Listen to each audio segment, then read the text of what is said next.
Yo, what's up, gamers? It's me, your boy Alex, back with another video, and this one is going to be about the upcoming and/or current, depending when you're watching this video, 5% boss change. If you aren't privy to this information, you don't know what it is. In the upcoming quality of life, like boss change patch, there is going to be a altercation to the way that boss drops work in Reboot. Reboot specifically, this doesn't apply to reg server, so if you're playing reg server and you're watching this, it doesn't really apply to you. But for Reboot parties, you need to deal 5% damage of the boss's total health to be eligible to receive any loot. So what does that mean? Essentially, if you are a low-funded player in a carry party, and you are not dealing any damage, you're just sort of stood at the side of the screen not doing anything, essentially you won't be getting any loot from the boss anymore. KMS essentially did this to sort of counter a carry culture in KMS Reboot. They released a bunch of figures saying like 40% of all carries were doing like less than 1% damage. So when you look at it from their perspective, it's kind of understandable, but that's kind of irrelevant here. What this is for is to show you how much damage you need to do in each boss that I've deemed relevant to a carry party. And I'll also show you the battle analysis settings for that boss that you can use in the Mulung Dojo training room, the Fog Forest room. I'll show you what that is quickly in case you weren't aware. Just to sort of give a bit of preamble to this video. We'll go to Mulung Dojo. And it's going to be the option when you speak to Sogong, Mulung Trade. I want to use the Fog Forest Training Ground. Now you need to clear Dojo floor 30 and above to be able to enter this. But you can use this to set up a bunch of settings from what the boss does and how it works. So yeah, with that in mind, we're going to go into our first boss on the list. And that is going to be Lotus. Now, Lotus and Damien, or Lomian, is the sort of base where a lot of people start trading, because you're going to start getting Absolab gear. You can do this with normal as well, but normal is a lot easier in terms of hard. So I've only listed the hard values here, and that will be a trend going forward into the future bosses on this list. So essentially, hard Lotus has a total of 33.2 trillion health, split across 3 phases. The majority of that health is backloaded into Phase 3, with Phase 1 and Phase 2 only having about, less, like a quarter of the health, if that. So to do 5% damage to be eligible for loot across the whole boss, you need to deal 1.66 trillion damage. The easiest place to do that damage is going to be in Phase 2, where there's less demolishers and stuff raining from the sky. And Phase 1 is just, it's a bit risky to sort of have a bunch of people bursting and waiting in Phase 1.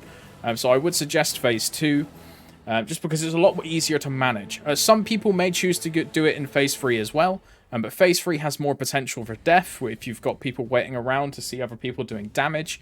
So I would suggest staying in Phase 2 personally. The main reason people are going to do Lotus is going to be for Absolab. You've got Berserk, Damaged Blackheart, and then the Absolab materials that you can use to fuse and create the coins to buy from the shops. And on the right, we have the settings. Lotus is a non-force boss. It's in the Maple world, so there's no Arcane Force, there's no Sacred Force. It's level 210 with 300 defense. The size doesn't matter. HP doesn't matter. We just put unlimited so we can test. And then you want Elemental Reduction on. All bosses have Elemental Reduction, which is sort of a base demodifier to the damage that you're doing anyway. But that's Lotus. When you run a BA, depending on your party, you're going to want to do 1.66 trill in one burst if it's a fast carry, or a couple bursts if it's, not so much of a carry. But keep that in mind with all of the sort of 5% thresholds. You want to deal that 5% relatively fast for the carry to go at a decent speed. Otherwise, you're going to be sat there for like 10 minutes, and you don't overly want to inconvenience someone. At least I don't, personally. Depends on what happens, After that, we have Damien. Same sort of thing. Damien is a non-Arcane Force map, so the settings on the right, we are just changing the boss itself. Again, level 210, defense 300, unlimited HP and reduction. Same settings as Lotus, but Damien has slightly more health at 36 trill with 2 phases. Phase 1 is the majority of the health, and then Phase 2 is sort of a bit of a more hectic burst down phase. And the 5% threshold is 1.8 trill. I would advise doing this in Phase 1, because Phase 1 is easier to survive. And majority of the time in Phase 2, if you're a carry, you're going to be holding the blue orbs. So if you're getting carried, the main carry is going to want to be doing damage, so the people that are getting carried are usually holding the orbs. That's the way it works. The drops from this are going to be Absolab again, Magic Eye Patch, Ruin Force Shield, and then the Absolab materials again. Good boss. After that, we have Slime. Slime is our last non-force boss. For Chaos, his settings are different. He's level 250 with Defense 300, and then Elemental Reduction again. Slime is very, very, very, very tanky.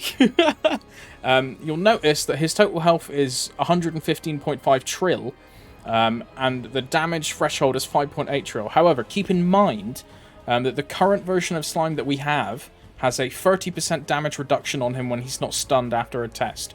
So if you do a BA just normally off-test like damage, and you go, oh, I'm going to maybe get 5.8 trill, in the boss, you might only get like 4.2, 4.1, 3.8, something like that, because he has that passive damage reduction. So because of that, the suggested area to obtain this is during the stun after a test. Now, for people that are carrying this boss, that might mean you need to wait a bit longer to do a full cycle before just one bursting, but you will have a party indicator to tell you the sort of stuff. But that's a sort of easy one. After that, we have Lucid. Lucid has 118 trillion health over 3 phases. Phase 3 is exclusive to hard mode, with 50.8 trill in phase 1, 54 trill in phase 2, and 13.2 in phase 3. The reason we say 13.2 in phase 3 when it's actually 11 trill is because she has a sort of iframe variance where she heals a little bit, so you do need to do a bit of extra damage on top. And then in the right, you'll notice we have our first settings box with arcane power. Lucid requires 360 arcane power at a base, and you need to make sure you press the setting button underneath the map requirement to set the Fog Forest Dojo Center as an Arcane Force map. If you just type it in and leave it, it won't apply, so make sure you do that before checking your BA. She's level 230 with 300 defense, elemental reduction on, and the damage you need to do to get 5% on Lucid is 6%, or 5.9 trill, or 6 trill to be easy. The easiest area I would say to do this is phase 2, because I find phase 2 a lot easier to survive. Phase 1 can be marginally inconsistent, and you've got a lot more summoning of like different additional mobs. Now keep in mind, the additional mobs don't count towards your damage to the boss. Only damage to the boss is effective health, which will grant you access to loot. If you're just killing golems and mushrooms and all that stuff constantly, you're technically doing 0 damage to Lucid, so it doesn't count. All of your damage has to be on Lucid. So phase 2, personally, I find easier to survive, but if your party prefers to get the 5% stun in phase 1, you can, but I'm gonna, when I carry, do it in phase 2, just because I find it easier to manage. And then the drops from her, you're going to have Twilight Mark, Arcane Boxes, Arcane Fusing Materials, and then Dreamy Belts. Twilight Marks are usually what a lot of people will be trading for, so keep a lookout for those. After that, we have Will. Will has 126 trillion HP split across 3 phases, and your 5% damage threshold is 6.3 trillion. Now, with Will, there's a bit of a special case, because in phase 1, his health bars stop at certain like checkpoints for the tests. If you've done Will, you know what I'm talking about when you say this. When you get to that checkpoint and it's at the threshold breaking for phase 1 and phase 2, if you're doing damage over that sort of stopped checkpoint HP bar point, it doesn't count towards damage against Will. It has to be effective HP damage. So if the percent isn't moving and you're doing 0% but still attacking, it doesn't count, it doesn't matter. Even if it shows on your BA as you doing damage, it's not real damage. You'll be able to tell this by the party indicator that we'll be getting, but that's just how this works. For Will, the suggested area I wrote was phase 1, because phase 1 is a lot easier to manage. Phase 2 and phase 3, it's very easy to sort of chain die if you don't know what you're doing. So if you're getting carried, maybe try and focus your bit more on your damage in phase 1. And then the stuns after each phase check is a good opportunity for you to get some quick damage in and then be able to hit that 5% if you're relatively funded. The reason we would do this is for Arcane Boxes again, Twilight again, Arcane Fusing Materials again, and then the Will Spellbook Selection Book. Spellbook is a fantastic pitched item, which is you don't have to do anything apart from Flame, so it's a lot easier to sort of put on a mule straight away instantly. You'll see on the bottom right, Will is level 250 with Elemental Reduction, and then he has a 760 Arcane Power boss. You'll notice with a lot of the sort of upcoming bosses that the symbol power is a lot more important than you would think, because a lot of the damage is going to come from those additional bonus damage multipliers when you have more symbols. So keep that in mind. If you do want to sort of go into trading mules, maybe consider doing dailies on them. just to sort of give yourself an extra bit of power. After that, we have Gloom. Gloom is sort of same HP range, 126 trill, so 6.3 trill for damage. And the easiest way to do damage on Gloom is, of course, when he opens. If you're with a strong carry, after you get down certain HP thresholds, I believe it's 70% and 40%, it will force Gloom to do a double open. So he'll open, do the blue laser, and then open again straight away. And this way you can get some extra padded damage in if you keep going. If you have a long burst like Dawn Warrior, or like a Night Lord, say, you don't get all your stacks off, you can do a lot of big damage over that course of time. So keep an eye out for that. If your party isn't that strong, and you're like, say, a weaker support on that side and you're doing a struggle run, you are just going to have to keep doing consistent damage of sort of Angel Ray and that sort of thing. But as long as you keep an eye on that party indicator, you should be good to go. We do this for Arcane Boxes, Sparks of Determination, which are the half of the key to make Black Mage entries. Estella Earrings are a bit niche. Most people won't ever use them.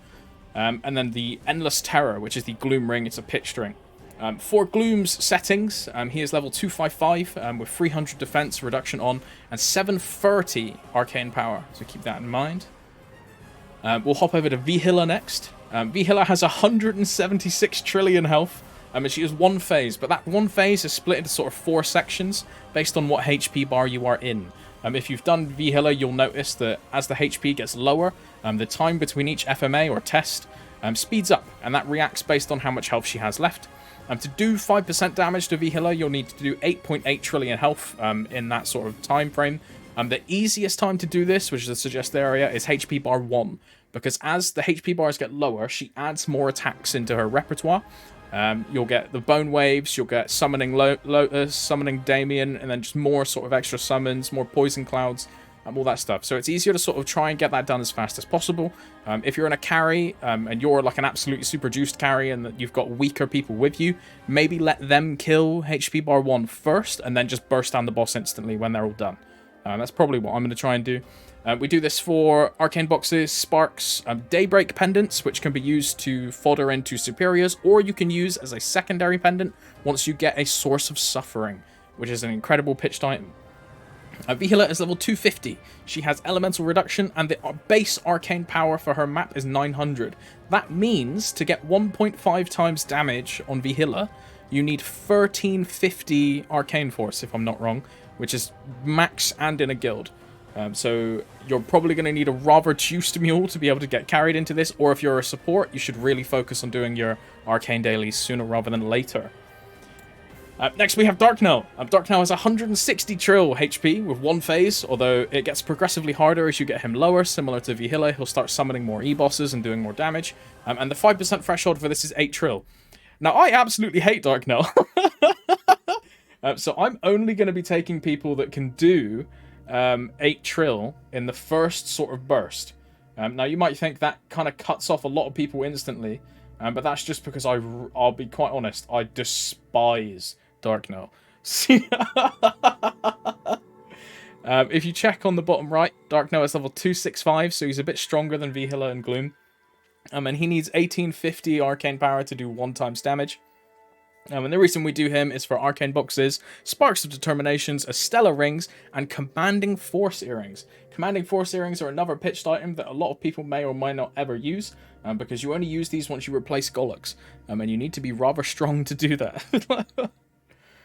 After that, we have Black Mage. Now, Black Mage is a rather complicated one. He has 4 phases, and in each phase, he can generate a shield. And what the shield does is reduce your effective damage, because hitting a shield does not count as like hitting the boss. It doesn't count as real damage, so you can only deal effective damage and get close to the 5% when the shield is gone. So you're going to lose a fair bit if you're trying to burst through that. So keep that in mind. In phase 1, he has 63 trill. You'll notice there'll be 2 bosses, but that HP bar is shared between both bosses. Phase 2 is 115.5, Phase 3 is 156.5, and Phase 4 is 135 trillion. So he's quite tanky, especially compared to Darknell and Vhilla. So that means our 5% threshold has gone up quite a bit, to 23.55 trill. And I would suggest doing this in any of the phases that aren't phase 1. Because phase 1, you are bound to die. If you're spending more time in phase 1, if you don't understand the mechanic correctly, if you're getting carried, or if you aren't, say, comfortable in that phase, you're going to die a lot. So try and get out of phase 1 as fast as possible, and then get your 23.55 somewhere across the course of phase 2, 3, and 4. Now, the drops that we do this for are Arcane Boxes and Genesis Badges, and you'll notice the bottom left we have the BM Remnant, and the Black Mage Remnant. This is for the Genesis Liberation Quest, and this is a quest item, so that means it's not affected by the 5% damage threshold. So if you're getting carried Black Mage, you can still play it as you are now, and not worry about doing any damage at all at 255, and just get super hard carried and get a Genesis weapon. You can do that. But you won't get, say, any Meso from the Boss Crystal. You won't get any MVP drops, any red Sparkling Potions, Genesis Badge, AU Boxes. You won't get any of that. All you would see drop is the Remnant. On the right, you can see we have the settings for Black Mage. Phase 1 and 4 are level 265. And Phase 2 and 3 are level 275. So keep that in mind when you are practicing a BA and you want to sort of look into where is the best area for you to do damage. If you're a bit weaker or lower level, you could try and target phase 4 for doing your damage as opposed to 2 and 3. But just make sure you can do 23.5 trill in, say, a couple bursts in phase 4. After that, we have Seren. Holy moly. Now, Seren and the bosses coming forward are some sort of special ones because we're no longer using Arcane Force. Arcane Force! We are using Sacred Force. Now, the way Sacred Force multiplies its damage is different to Arcane Force. Because Sacred Power is done by every 10 under from the boss, you lose 10% damage. And when you're, say, 50 over, you get 0.25% extra damage. As opposed to Arcane Power, if you are over by quite a lot, I believe it's 1.5x the required on the map, you get 1.5x damage. But you don't get that additional bonus in a Sacred map. So just keep that in mind as we go forward into the coming bosses.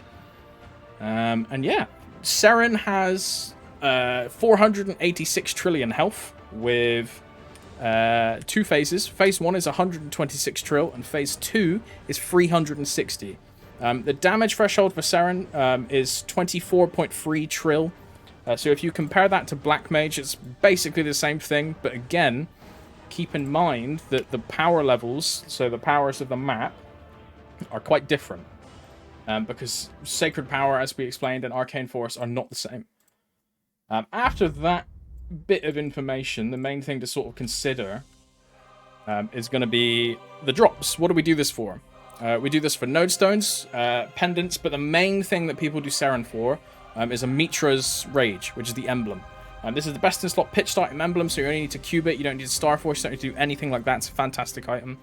And the other thing to keep in mind with the Sacred Force bosses is they are no longer 300 defense, they are 380.